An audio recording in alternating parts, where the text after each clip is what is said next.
Hello ladies and gentlemen, I am Screen Scene Guru, and today I'll be discussing Star Trek. This is the original 1966 series I'll be diving into. I just recently completed the first season, so I'm very excited. I know Paramount Plus is also currently making new Star Trek Strange New Worlds. I'm also highly anticipating that with Anson Mount. But going into the original first episode, The Cage, I did a little bit of background research and looking this up. The original pilot episode, the copyright started in 1964. It was completed by 1965. It's very fascinating. It was released on VHS in 1968, and it first aired on television in 1988. So very late in the 80s, even though it was made in the 60s. So very fascinating stuff there. Going into episode 0, because this was the pilot, The Cage. Captain Pike, held prisoner and tested by aliens, have the power to protect incredibly lifelike illusions, to project lifelike illusions. So very interesting, very trippy that they tried to blow up this cave entrance to get the captain. We ended up finding out at the end there was a young woman that crash landed on this planet. The aliens didn't exactly know how to put her together because they didn't have a reference for what human DNA was like. Very fascinating stuff there, guys. So going on into episode 1, we've got The Man Trap. I thought was a very interesting title. This came out, it says, September 1966.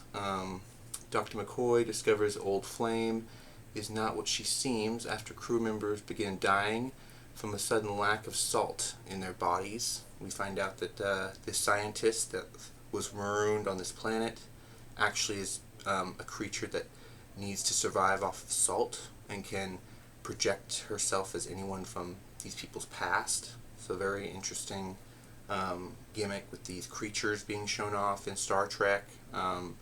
Very fascinating that they do have, in fact, comic books from DC Comics, which I did not know about, which I just recently started getting into in my comic book collection. So that's really cool. There's some Klingons. This is issue number 3 for some advertisements. Let's see what year it came out.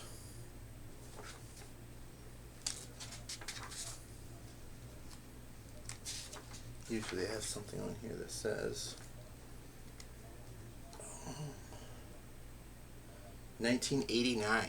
So really good DC 80s Star Trek comics, which I thought was really fascinating.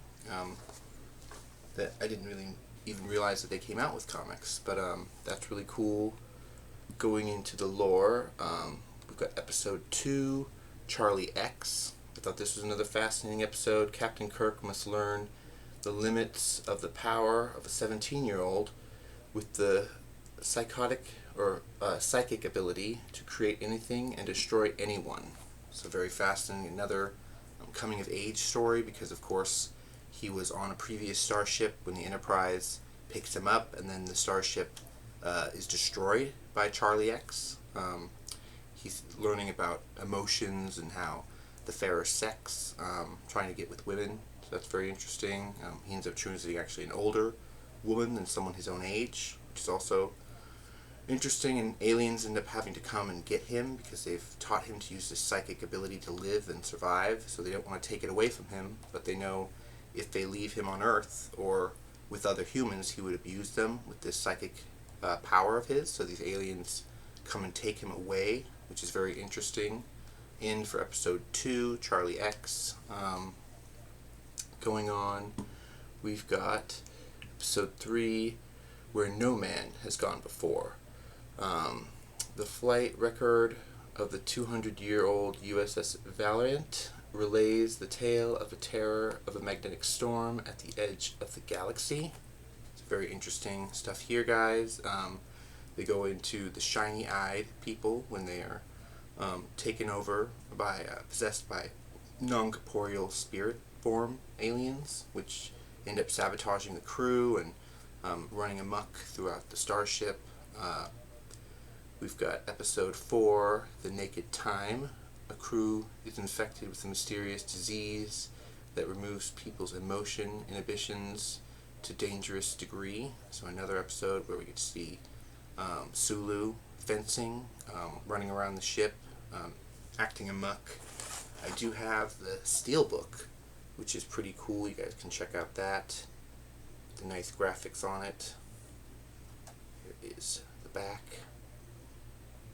Very cool. Paramount sold this, I believe, in 2020, 2021. The Steelbook 3-season collection. This is, of course, season 1 on Blu-ray. All Blu-ray discs.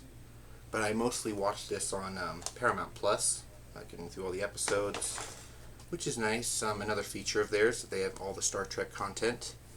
But going into episode 5, we've got The Enemy Within. Transporter malfunctions, splitting Kirk into 2 halves.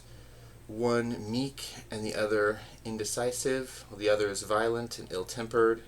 The remaining crew members, stranded on the planet, cannot beam up to the ship until the problem is fixed while they're going through a blizzard or ice age down below. So this is a very interesting episode. I have covered this before on the channel with the dog with the horn. So that's really fun. They put somebody's pet from the set they brought on set and filmed as an alien creature. This is a very interesting episode, kind of like Mickey 17, about cloning and what the darker side of us brings, but you kind of need a darker side as well. So this is very interesting. Facing Your Shadow, Kirk. This came out in October '66. Then we got Mudd's Woman. The Enterprise picks up an untrustworthy interpreter, Harry Mudd, accomplice by 3 beautiful women who immediately put a spell on the male crew of the members. So very interesting here.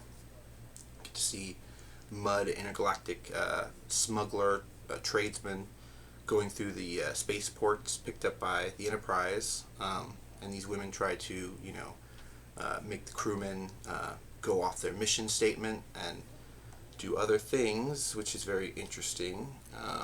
Some of the episode names were provocative for the 60s. Gene Roddenberry. What Are Little Girls Made Of? Episode 7. Nurse Chapel is reunited with her fiancé, but his new obsession leads him to make an android duplicate of Captain Kirk. So very interesting. We find out the nurse has a fiancé off-world on some research planet, where of course he's become obsessed with cloning and making androids of others. So that's very fascinating. They have to deal with that. Episode 8, Miri, the Enterprise discovers a planet exactly like Earth, only inhabitants are children who contract a fatal disease upon entering puberty. So very fascinating here. Kirk has to wrangle up a bunch of kids and get them to act up before they run out of food for the next generation. So that's very interesting. There's always kind of a child, help save the children episode in these Star Trek seasons. Episode 9, we've got Dagger of the Mind. Kirk and the physician Helen Knoll are trapped on a maximum security penal colony that experiments with mind control. Spock must use his Vulcan mind meld to find a way to save them. It's a very, really interesting episode. It's kind of like Project Montauk, with them being, visual, audio frequencies being used to basically subdue prisoners on a penal colony, make them numb to where they're no longer dangerous and they have no real self-will. So that's very fascinating. We've got the Corbomite maneuver. After the Enterprise is forced to destroy a dangerous marker buoy, a gigantic alien starship arrives to capture and concern the crew are trespassers. So very interesting. This is like a drone, big light show, where they had to speed around a star to get away from it, speed around an orbiting sun. This is a superstructure like into a Dyson sphere. They do this every season too, show us some ancient culture that had unknown vast knowledge. Going into the Margaret Part 1, Spock kidnaps the disabled Captain Pike, hijacks the Enterprise, and then surrenders to a court-martial.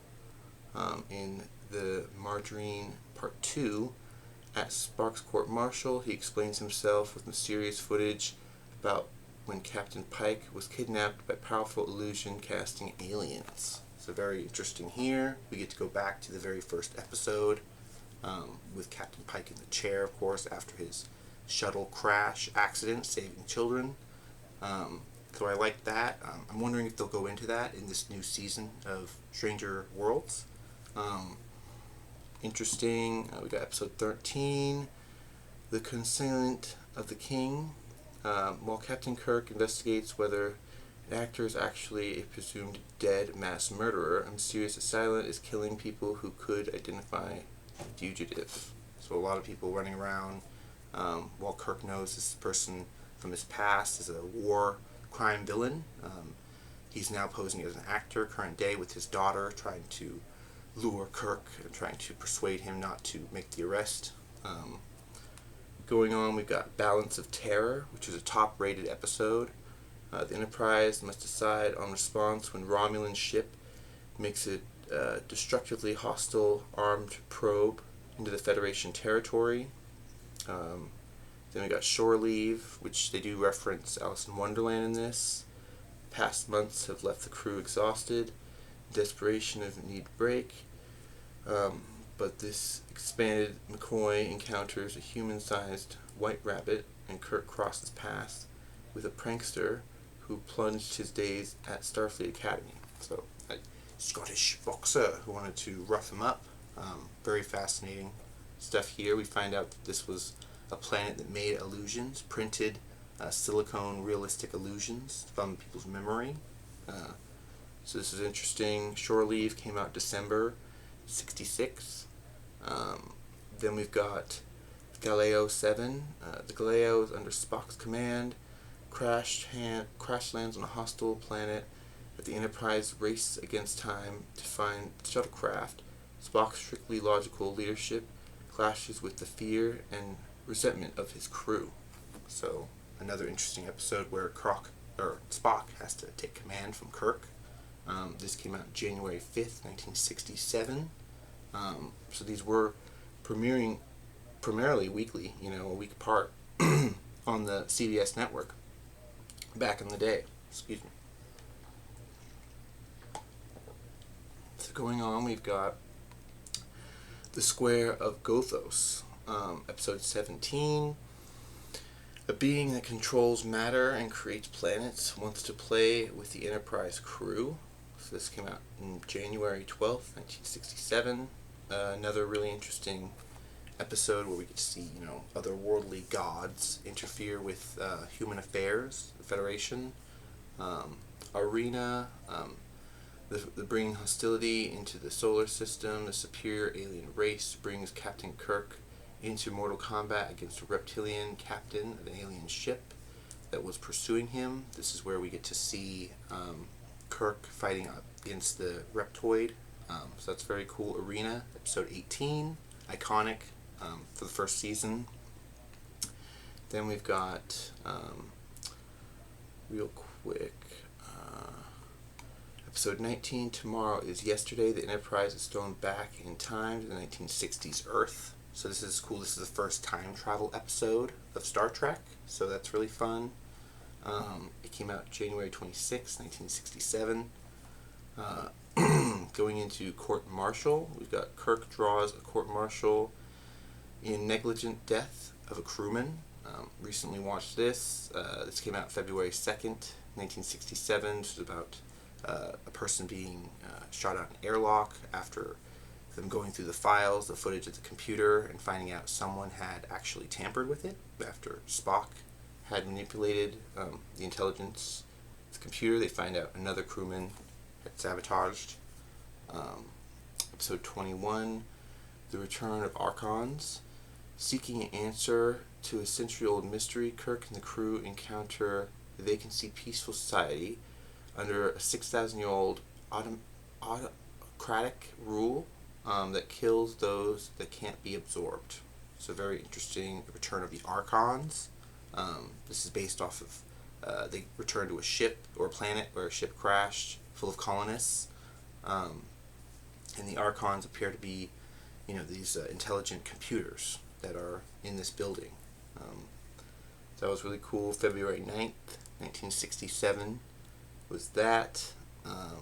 We've got Space Seed. While on patrol in deep space, Kirk and his crew find and revive a genetically engineered world conqueror and his compatriots from Earth 20th century. So this was the first time we get to see Khan, Union Singh. So that's really cool. In Space Seed, another top-rated episode. Episode 23, Tales of Armageddon. Kirk and Spock must save the ship's crew when they are all declared killed in action in a bizarre computer simulation war, where the actual deaths must nevertheless occur. So that's very interesting. Tales of Armageddon, where they're trying to stop a war between planets by these people were just putting themselves in incinerators instead of predicting that the computers would algorithmize when missiles would drop and destroy cities. They would self-terminate to prevent the other planet from blowing them up, which was a very weird way of taking care of their conflict. This came out February 23rd, 1967. This Side of Paradise, episode 24. This is the Spock gone crazy on the Spores episode. Iconic, another really great one. The Enterprise investigates a planet where those colonists should be dead, but are not. They're living their best lives. This came out March 2nd, 1967. And then we've got The Devil in the Dark, another top-rated episode. The Enterprise is sent to a mining colony that is being terrorized by a mysterious monster, only to find out the situation is not that simple. March 9th, 1967, these creatures turn out to be living silicone, burrowing their ways through this mine that humanity is, currently harvesting, and the creatures are being killed, the eggs are being destroyed, so this mother of the civilization is crying out to Spock. Spock makes a communication with it telepathically, which is good, and they end up using both the creature to help them mine these tunnels, so that's really cool. Going on to episode 26, Errand of Mercy. With a war with Klingons raging, Kirk and Spock attempt to resist an occupation of a planet with incomprehensibly palaced natives. Incomprehensibly placid natives. So yeah, they're not about war.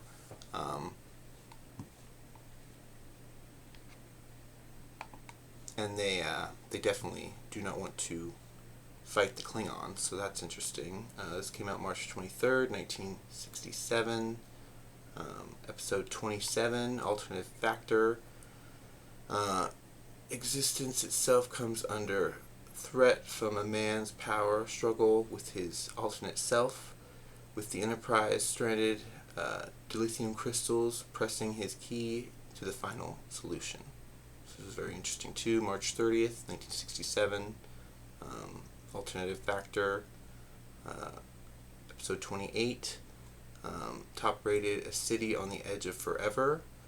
When a temporary insane Dr. McCoy accidentally changes history and destroys time, Kirk and Spock follow him to prevent a disaster, but the price to do so is high. It's a very interesting.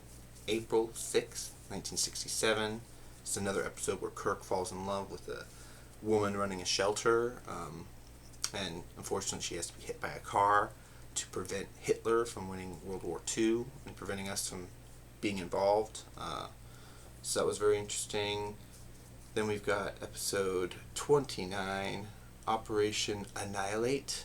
The Enterprise crew attempts to stop plague of an amoeba-like creature from possessing human hosts and spreading throughout the galaxy. It's a very interesting episode 29, from April 13th, 1967. Really cool. Going on, let's see. Okay.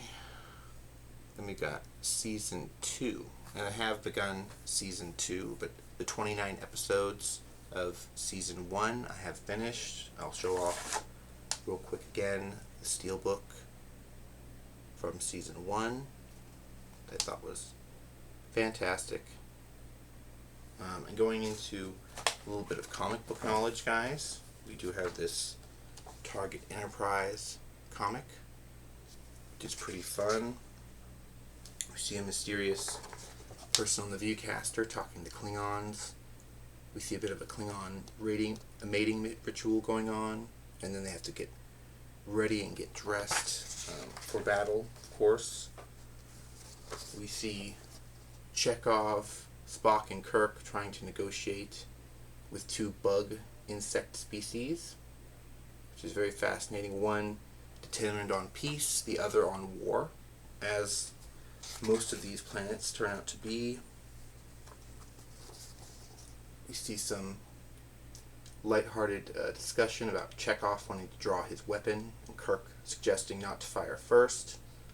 We see this green over here, the green diplomat for the Federation is claiming that he has supreme authority, which not ever works out, right?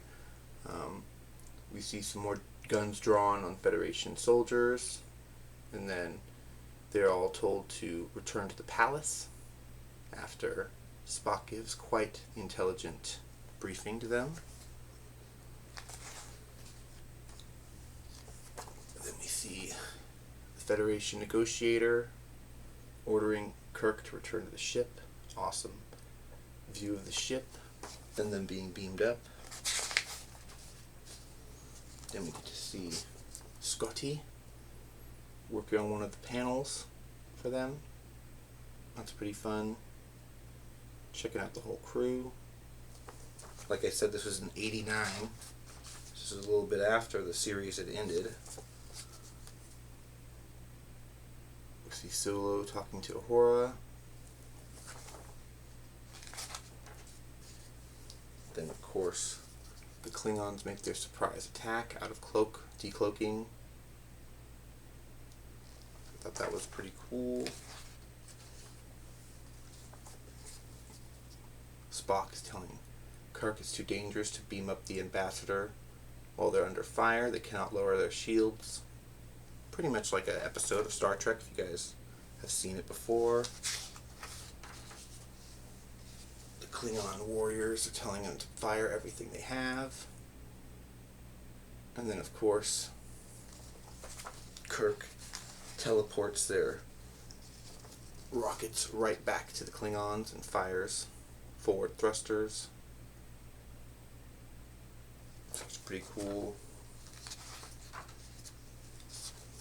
They do get their ambassador back, but he's been badly damaged by the people of the planet below, the insectoids that wanted to persecute and spread war to their planets. We do see they're negotiating a surrender when Kirk arrives, blasters ready. And that's what's kind of funny about Kirk, his interpretation of the Article 1, non-interfering with planets.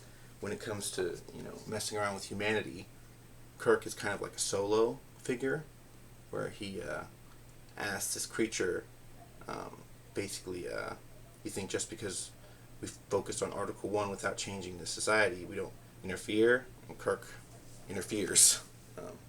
And the aliens of this planet fear and respect him because of that, which is kind of foreshadowing a, mirror universe almost. But very interesting. The aliens are thankful for Kirk and the Federation's help. And I think it's cool they even have a little bit of a newsletter letting you know what's happening on the weekly show and when the next issues are coming out. So that's kind of cool. For this Star Trek issue number 3 from 1989. So that's really cool. Be sure to check out future videos, guys, on Season 2, I'll be doing some more content creating, probably getting ready for the new Strange New Worlds coming out, and other things. But until next time, be sure to like the video, subscribe if you haven't already. You can follow me on Threads, TikTok, and Scene Screen Guru. Alright, bye bye.